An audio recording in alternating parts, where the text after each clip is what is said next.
It's Monday morning, and a woman walks back into work just 4 days after burying her husband. And somehow she makes it through the day, and everyone says she's so strong. And the greatest risk isn't that she can't do her job, but that no one really can see her grief. And it's really costing her something behind the surface of everything. Welcome to GriefSpace. I'm Lisa Kelly. I'm workplace grief coach and creator of the Pearls Method. And each week we explore practical, compassionate conversations that help grieving employees, leaders, and organizations navigate loss without sacrificing their well-being. And today's guest is Dr. Stacie Spies-Matz. She's a psychologist, a coach, a speaker. She's also the founder of Level Up to Health. For more than 25 years, Stacie has developed individuals, healthcare professionals, leaders, and organizations navigate stress, burnout, self-doubt, and life's many transitions. And through mindfulness, self-compassion, and evidence-based strategies, Dr. Stacie teaches people how to move beyond simply surviving and begin thriving with greater resilience, clarity, and purpose. And I'm excited to explore how these tools can support not only our well-being, but also those navigating grief and significant life changes too. Dr. Stacie, you have spent more than 25 years helping people navigate stress and change. What first led you into the work with Level Up to Health? I came across in my work so many people struggling in the same ways, kind of pushing through, not feeling like they were doing enough, juggling all the things in their life and still not feeling like it was ever enough. I started Level Up to Health as a way to reach out to more people and have a bigger impact on helping people cope and manage with stress and overwhelm and navigate transitions and changes. What I was doing in the one on one space was helpful and useful, and I wanted to sort of bring it out to the larger community and take it outside of the therapy room. So that was how it all started. You're expanding on your expertise, Dr. Stacie. Thank you. Yeah. Thank you. Your company is called Level Up to Health. What does health mean to you as a psychologist beyond physical health? That's a great question because for so many years, we have all thought of physical health and mental health as being separate. And in my mind, I don't see them as separate. I see them as related and I see them as sort of serving and fostering each other. So, health to me is multifaceted, it encompasses a lot of things, physical health being one of them, mental health being another, and work, life, relationships, purpose. There are many areas that encompass our health and well being. Let's talk about burnout, Dr. Stacie, Mm-hmm. because burnout has actually become a buzzword today, I think. And so I'm curious, how do you define burnout or the manifestations, characteristics, Mm-hmm. and how, again, is it simply different from being tired? Yeah, that is a really important distinction to be made. I think we throw around the concept of burnout a lot. It's become kind of pop psychology, user-friendly language that we use and maybe have repurposed in a way that may not be useful. We talk about it in a way that we think burnout is it's like wearing a badge of honor, right? That who's more burned out, and it's this competition we now have with each other, and in some way we use it as a definer of possibly being successful or productive. When that's not the case, burnout is not something that we want to strive for. It's not necessarily a failure when we get to that point, it's information. It can lead to a clinical diagnosis. So I see burnout as information, right? That something is out of alignment or out of balance. And when people are feeling burned out, it is a signal that there's something in their life that they are not fulfilling, and they're getting drained in one area and not fulfilled in another. And so it's become so prevalent that the World Health Organization has actually labeled it as an occupational phenomenon. So I like to point that out so that people understand when they have these feelings that they are important and that they're not alone. That it's pretty prevalent. 76% of professionals have felt burnout at some point in their jobs, which is a really high number. So it's I important for us to talk about and to give it the kind of reality check in some ways that it deserves, right? That it's not something that we want to strive for, that it's information that needs attention and care. Burnout can lead to quiet quitting too, and that's why leadership and coworkers too, as a team, need to look out for burnout within their team.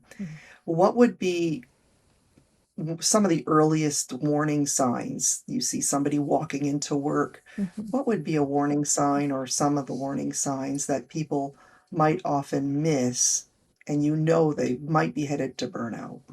Yeah, I think, first and foremost is always that feeling of exhaustion, that sort of a weekend recovery of rest doesn't cure it, right? That there's something needed more than just rest to help these feelings of Yeah. burnout.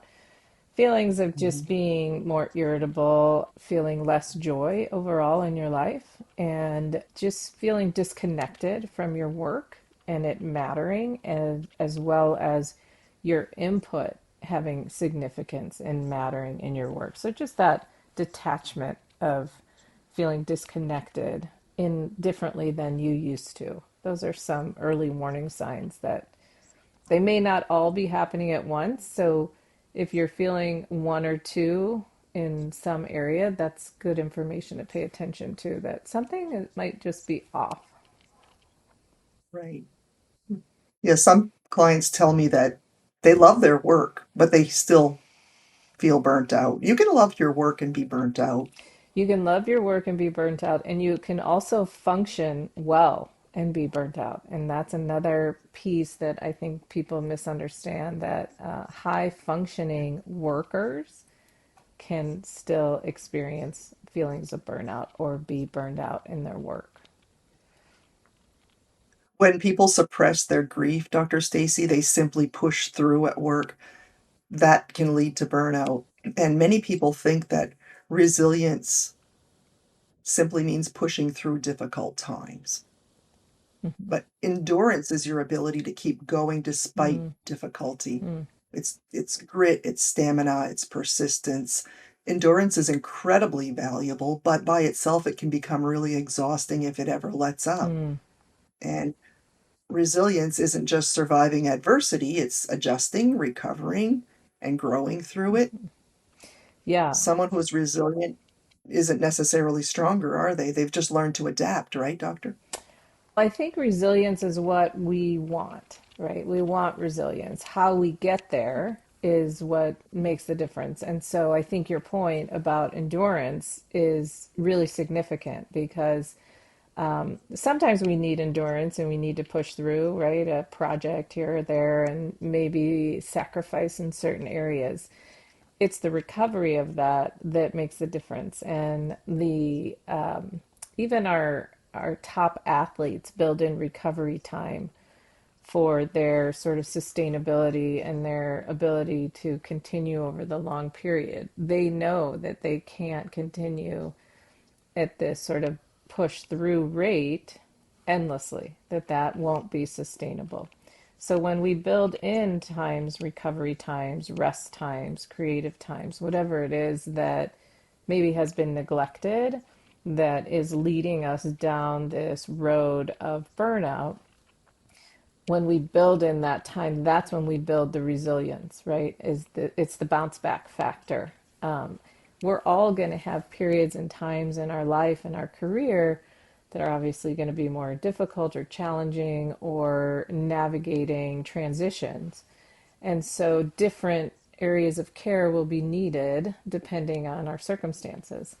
And so it's really important to pay attention to what's happening as well as how you're moving through it to be able to move through it successfully so that you don't end up feeling burned out or even more so, more clinically depressed or clinically anxious, leading to more mental illness rather than working towards mental health and recovery. Not to say if you get to Resilience. that point of a mental illness that again it's a failure, but it's information that there's attention needed and care needed to recover from that place. And ways that we can learn resilience and adapt to the struggle. Mm-hmm. What comes to mind, first of all, would be learning new ways to cope Mm-hmm. and even asking for help at work and maybe even creating a different future after the loss and just finding meaning despite the pain. A lot of people learn a different skill during a serious loss. Mm-hmm. I just interviewed somebody who took up dancing, Mm, and yeah, nice. yeah, so it's always great to learn a new skill or do something a little fun. But when we're working a full-time job, sometimes that might be quite challenging. Mm-hmm. When I think of resilience and endurance, I think of the tree during a storm, and endurance is the tree that withstands the wind, but resilience is the tree that bends with the wind Mm, and continues growing after. yes, I would agree with that. It's so important to acknowledge the pain and to care for it.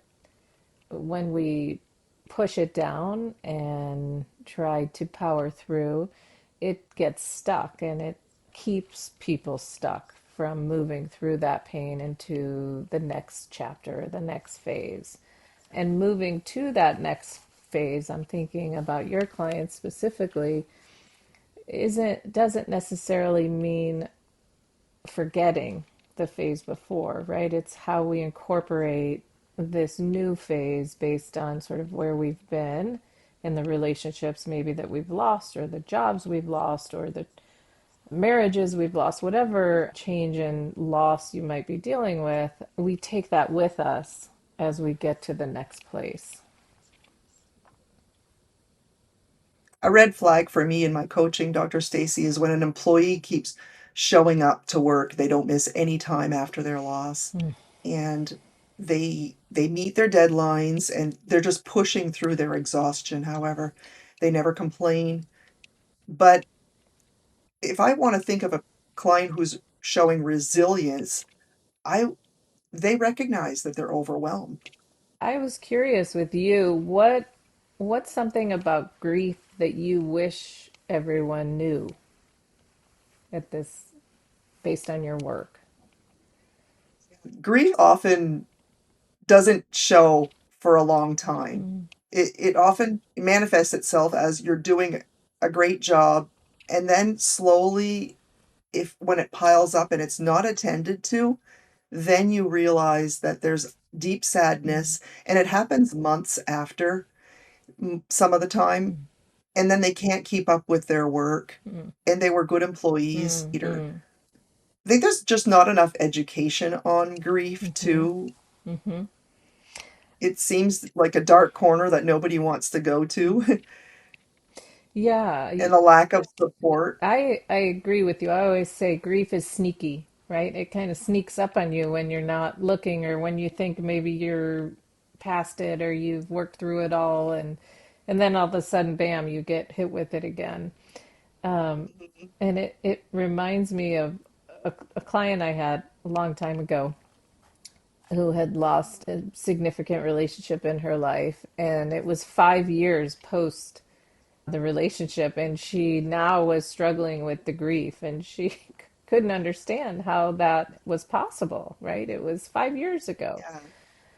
Well, she never really worked through it when it happened. She, like you said, either powered through or kept going or was so conscientious and able to kind of just reset and get back on track like we've always done. But when things in your life change so much, and we don't pay attention to it or take care of it, it finds a way of kind of sneaking back in when we're maybe not always looking. So, and you're right. It's interesting because at work, what did they give? Maybe 3 days of bereavement? 3 to 5. Hmm. Who came up with that number? Like, who decided I know.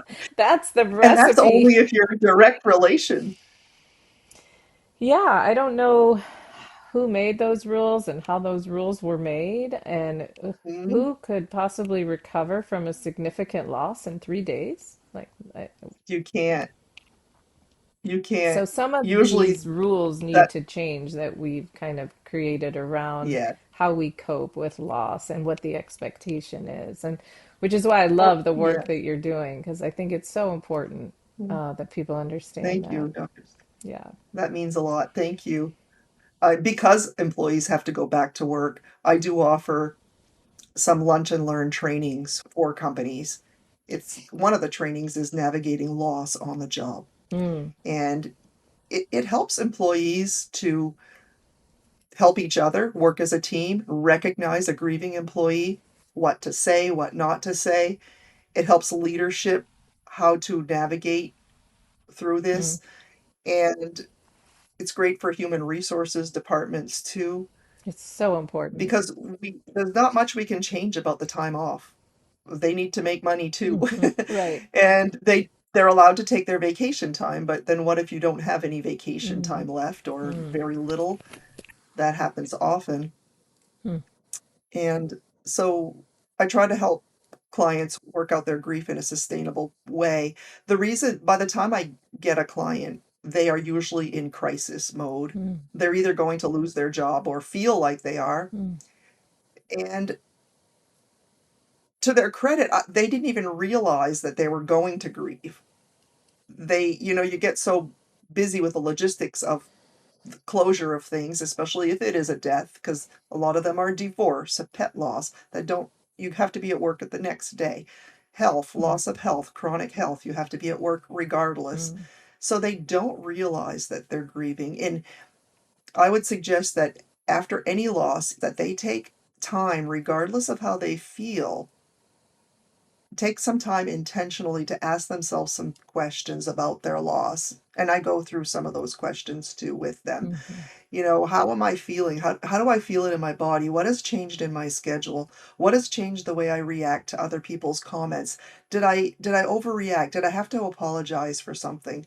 Those are just a few of the questions to self-reflect. mhm, Speaking of self-reflection, you talk a lot about self-compassion in mm, your work. mhm.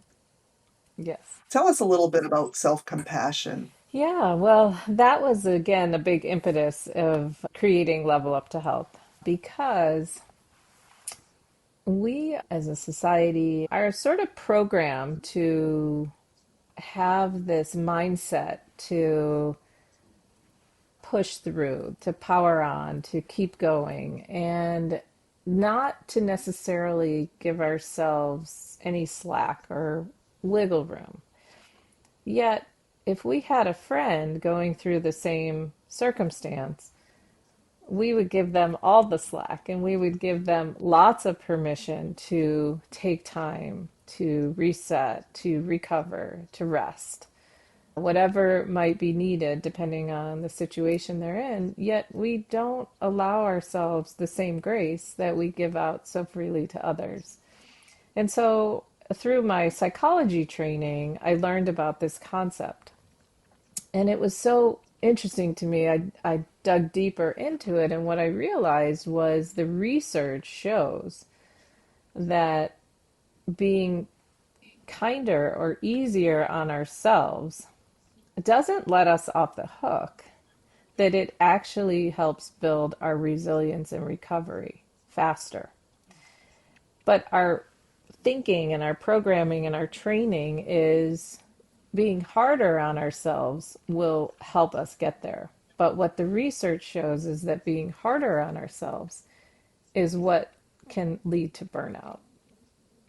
Mhm. So it's a really important point that I was using in my practice that people found really helpful as a therapeutic tool not necessarily therapy, but something that was helpful and useful that I thought we all need this information. This is really important, and we need to shift our thinking on this, which is part of why I wanted to kind of come out of the therapy room and talk to more people about this idea. Because not only is it good for our productivity, it's good for our health, it's good for our resilience, it's good for our relationships. There's just so many benefits to it that we really need to think about this and to kind of reset some of our thinking on how we cope with stress, how we cope with change, and how we deal with difficult situations. Self-compassion helps those who feel guilty for not bouncing back after a loss, and I really like that. It's a great coaching question. Would you say that to a friend? Stop. Would you say that to a friend? And you can self-coach yourself too.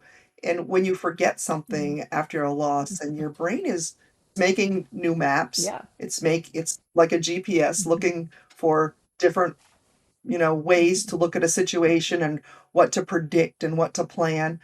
And so offering yourself that kind of self-compassion when you forget a date or if you forget to do something, watch what you say to yourself Mm. instead of, if you say something like, "Why did I do that? Why did I forget that? I can't believe I forgot that." You wouldn't say that to a friend. Why did you forget that? You bring up a So, really important concept, which is called neuroplasticity. So, this rewiring that you talk about is actually based in science, that we can rewire our brains. That some people think, oh, I'm stuck, this will always be this way. And what we've learned from that concept is we're not, that our brain is always rewiring new roads. And so it's important to remember that. And some of the way out of that is, like you're suggesting, this more self compassionate way, this kinder way to give yourself some time, some grace, whatever might be needed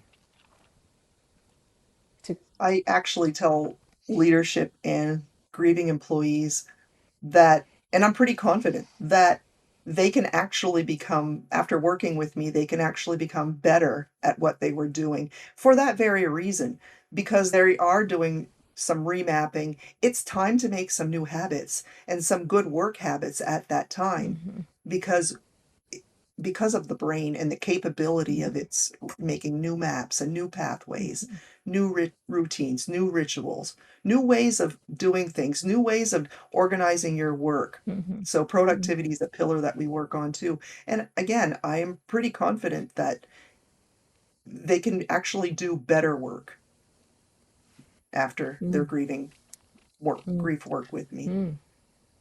Yeah, that's beautiful. I was curious, what has surprised you the most in working in this space? I think it was the watching people able to metacognition. Think about what they're thinking about. Think about what they're thinking about. And what do we tell ourselves?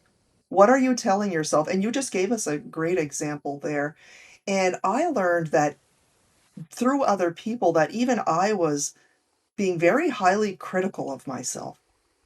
And when people are aware of the inner critic, Mm, then we can do something with it. But if we don't know that we have an inner critic in us, mm, always challenging us, mm. always challenging our capabilities. Yeah, I think that's true that a lot of people aren't aware or no, would call it an inner critic, right? And so becoming aware of it is the first step. Before you can change it, you do have to catch those thoughts and become aware of them. And I think that the inner critic is very sneaky too. So it's hard Yes. to catch. It's very subtle. It's very sort of ingrained in our how we live and the habits that we're in, that it takes effort, it takes work. That's where the mindfulness piece for me comes in, is kind of creating space to create that awareness. of what's happening in our thoughts that we're not aware of, that it's running on autopilot in the background. And until we take time to pay attention to that, we can't change it. But the beauty is when we create that awareness, then we have space to respond differently rather than to just react in the same ways and stay on that sort of autopilot way. The other thing I wanted to add that you talked about is, changing our patterns and our ways. Some people might say, well, I don't really need to change anything. But if your life has changed, if you have a significant loss, it has changed anyway. And so there is change that's required. And so, how we approach that change with compassion and kindness will help us navigate through it in a, I don't want to say less painful way, because the pain is significant and it doesn't necessarily take the pain away, but it's an easier way to cope with the pain and to be able to work through it. So, We perform at our best when we are in alignment, and when we lose something, a relationship, even a house fire, even natural disaster, mm, we are out of alignment. So we perform best when we are within alignment. And to be in alignment requires mindfulness. Can you tell us a little bit about your work yeah, in regards to mindfulness? yeah. I think some people get turned off by that concept for lots of different reasons, right? They think, oh, what good is that? That takes too much work. That seems like a waste of time, right? Or they think, oh, I have to sit on the top of a mountain and meditate for 72 hours and not eat and whatever. And that is not how I understand mindfulness. And I've been studying this for a very long time now. My understanding of mindfulness, actually, in the simplest way, is to basically be in the moment you're in, but to even simplify it even more, to basically just be where your feet are, right? So it's being in touch with the present moment that you're in with full awareness without judgment. And so you don't have to necessarily practice mindfulness for hours on end to get the benefits of it. You do have to practice it. It's a skill, it's a muscle that we build, just like if you go to the gym and you're trying to build your muscles there. This is a mental muscle that we try to build. And it's our ability to stay focused and to stay present with our breath and with our awareness. Now, people who try to practice mindfulness will learn quickly that their thoughts go in 15 different directions. And Yeah. they think, oh no, I can't do this, or I'm failing at this. And really, that is the practice, is just becoming aware of your thoughts and catching them and just coming back to the present moment. And what I like to use as an anchor for me, this is what works, but there's lots of different ways to anchor yourself, is just coming back to the breath, right? So when my mind is running a train down the station that way, and I finally catch it, realizing that's not what I'm trying to do in this moment, right? Later, maybe when I'm working and I'm going in 15 directions in my mind, that's okay. But right now, my goal is to be present and focused on my breath. And so that's how I understand mindfulness. And the research shows us that even as little as 5 minutes a day can reshape your brain and reset your nervous system. So, again, the benefits that we are finding from these tools is so important for all of us who live in these high stress or chronic stress levels to enhance our well being. Just being in the moment. And many people resist doing it because it seems so easy. Hmm. It doesn't cost anything, it's not difficult, and it really has a science behind it. We are made not to keep on going and pushing. We can't sustain that, Hmm. and we want sustainability. And just to add to that piece, not only can we not sustain it, we are not meant to sustain it. right? Yeah. We're meant to have different sort of on and off modes, right? We have our on and off mode at work. We have our on and off mode of rest and non-rest. But there's other things that are needed besides just that. For example, we need time and space for whether you call it play or creativity, where your mind is active but not necessarily focused on work or at a rest state, right? It's at sort of a relaxed state that also helps with our resilience and our productivity. And then the other facets I would include there are about your relationships and your meaning and purpose in life. Like those are all parts that need attention besides just these pieces that we're talking about. It's easy to incorporate breath work and mindfulness in your everyday life. You don't have to stop and take a break to do Mm, it. You can be a carpenter, for example, can be mindful by grabbing the hammer and feeling it. What's the temperature of it? What am I, you know what I mean? mm-hmm. Just constantly feeling and being super aware of your surroundings. That's being mindful. Yeah. Mindful in your tasks without multitasking. Mm, Be mindful of the pen, how it feels on the paper, and what the words that it's writing. mm-hmm. Just be mindful is what that means. Yeah, and what you're describing is helping you just sort of get in touch with being present right where you are, right? When you're feeling the pen that you're actually writing with, although we don't use Mhm. many pens anymore. We're all so hooked onto our Yeah, computers. But right. feeling the keys as you're, clicking on them versus just running through it It's without awareness is what we're yeah. trying to work on with mindfulness in That sort of everyday yeah. life. That's the sad part of the keyboard is it did take away some of that mindfulness. I encourage writing, and Mm, especially for people like me who cannot concentrate for very long, if I'm not in the flow mm, and I'm trying to force myself to journal and think and about only one mhm, thing. mhm, I do the journaling because the pen will slow you down mhm, versus the keyboard, and it will really help embed some of those thoughts. mhm. So I encourage writing a lot. And there is science-backed research for that too, that there are benefits of actually putting the pen to the paper versus, being on our devices.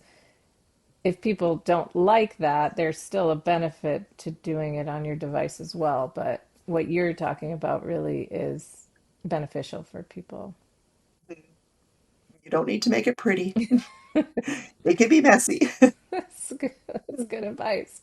Back back to the place of employment. I'm thinking about leadership and I'm thinking about that person who we were talking about Mm, in the introduction, returning to work after a loss. And we want to do the right thing as leaders in businesses. And one of the things that I noticed is they praise people for their endurance. mm, And I would suggest that leadership hold off on that. And even your coworkers, it kind of holds the person back from their healing and they feel like they are being praised and pushed for their endurance. Whereas really leaders, we're working toward resilience, okay? We're working toward adaptation. We're not working for powering through our work. mm, It will be much more sustainable. mm. That's good advice that you're not necessarily during this phase, particularly, right? As you know, someone may be recovering from grief and just returning back to work, that we're not necessarily praising for productivity as much as we're might be offering support, offering more praise for all that they're carrying, right? The load of work and coping with a new loss. That's what needs the compassion and the attention, for lack of a better word, more so than necessarily hitting the numbers, right, at this time. Right? So I think Yeah, that's you good hit the nail on the advice. head. Grief needs to be seen. Mhm. So if you see their grief and show them that you see their grief, And to I have maybe your back. offer space, right? Yeah, If there's more needed, right? Who are the point people or the directions that someone can go when the load they carry feels like too much, right? And to identify that within the workplace, whether it's a colleague, a department, how, the courses that maybe you offer through your lunch and learns, but identifying those directions for people so that they understand they're not alone in their grief and that people get it, because in reality we will all grieve at some point. None of us will escape this. And so just connecting with that humanity of it, and like you said, making it visible that we're not alone in our grief when it occurs, is so healing and so important for all of us to be able to move through it. I think that's Dr. Stacie, I would have loved to have been able to work with you when I was going through my difficult time at work. Where can people learn about thank you. your work and connect with you? You can find me at leveluptohealth.com, Yeah. or I'm on all the socials, Instagram, LinkedIn, Facebook, or you can email me at Stacie at leveluptohealth.com. Dr. Stacie has a few free gifts for you. They are in the show notes. Thanks. Dr. Stacie, would you like to talk about your free gifts for the audience? Sure. So originally I came up with a framework that about all that we talked about today, the 6 steps to stop being so hard on ourselves, which I call stop beating yourself up. And that is one of them. And it outlines a little bit more about what we talked about today. And then I created something called the inner critic quiz. If you wanted to learn more about what type of inner critic you may have and what is kind of running the show in the background, so that you can start to become more aware of that. I was surprised when I took it because I thought I fell in one area, and what I learned was I fell in another, or maybe I have both. But yes, I am guilty of this problem too. No surprise that I am found this in my practice. And then, there's other things on my website if people want to take a deeper dive, some courses that are pretty low price about how to become more aware of our inner critic and change it. Or I am available to talk to further about this if anyone has interest. I thank you for being such a interesting guest, Thank Dr. you. Stacie. I learn so much from the guests that I invite here, and Thank you. I don't take it lightly that you're willing to share your time and your expertise with me and with our audience. And audience, until next time, I'm always here to help you be the boss of your loss.